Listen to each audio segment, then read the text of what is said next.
I always forget to start with, please smash like, click subscribe and the bell thingy, and then you can get more videos from me previewing Arsenal games or talking about games that I've already had. Bit of a tactical analysis of our second consecutive defeat here at home at the Grove to West Ham. I see them as completely different performance types.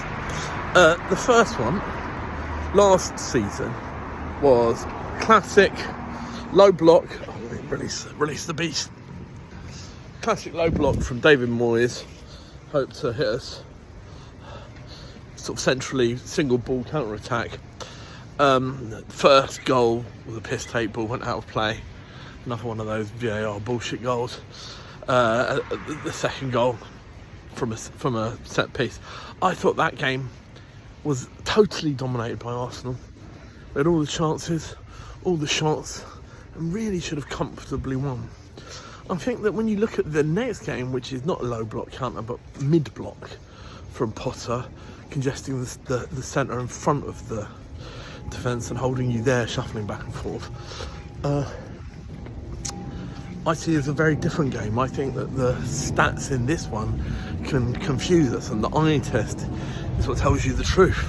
Potter's West Ham controlled us, controlled the game, and deserved their 3 points. We could have nicked a draw at the end. That one Ben White smashed, I thought was going in. Now we're about to face Nottingham Forest, who will have a low block, but a different type of counter-attack, but wide ball carriers rather than knocking the ball direct to Bowen or Antonio or Kudus, but carrying it wide. Hudson-Odoi, even overlapping fullbacks like Iono's had a great season, Elanga. I anticipate PSV playing this mid-block, which we have faced and failed to deal with so many times. Now, last season we broke our goal-scoring record, but we have been short on goals this season. It's been to some extent obscured by set-piece FC. And losing Saka who's a deadly purveyor of the dead ball of the corner has really, really held us back on that. Set pieces are a way to counter any defensive setup, whether it's a low block or a mid block. I think the mid block kryptonite was recognised by Arteta, and he's trying to combat it in the transfer market. I think goals from late running left eights, sort of the third man run of the left eight, to a cutback cross, to a cutback or a left-footed cross from the right, is what Mourinho is in for. And I think overlaps and runs in behind.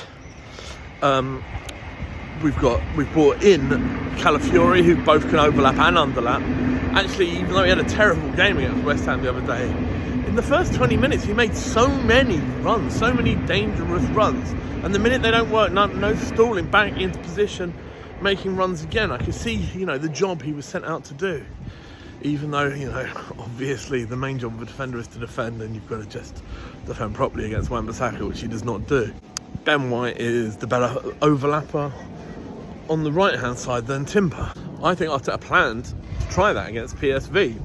The trouble is that now, the practice run against West Ham, hoping to bring back the controlling inverted fullback of MLS against Forest, so you can go again with Calafiori to try and run in behind the stretch, pull at the seams of the mid-block against PSV. And that plan has been kiboshed by the fact that Miles Lewis-Skelly will be suspended against Forest. Do we want to play Calafiori look pretty badly out of form? Who knows? It makes the PSV game a lot harder to predict, but it is a problem. Obviously, the problem of injuries and our inaction in the transfer market's making is a lack of strikers.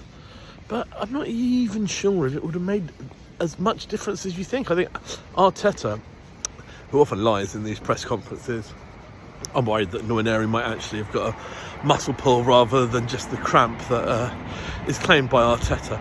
But I think was completely honest and accurate when he said it's not about injuries. or you know, a failure to buy strikers after the West Ham game. It was a failure on his part and the players' part to deal with a well set up West Ham team. Onwards and upwards. Big game. You know, Liverpool have pulled away. Our natural rivals, unfortunately, in the table now look to be Nottingham Forest. It's a 6-pointer. Let's go up there and do the business. Come on, Arsenal.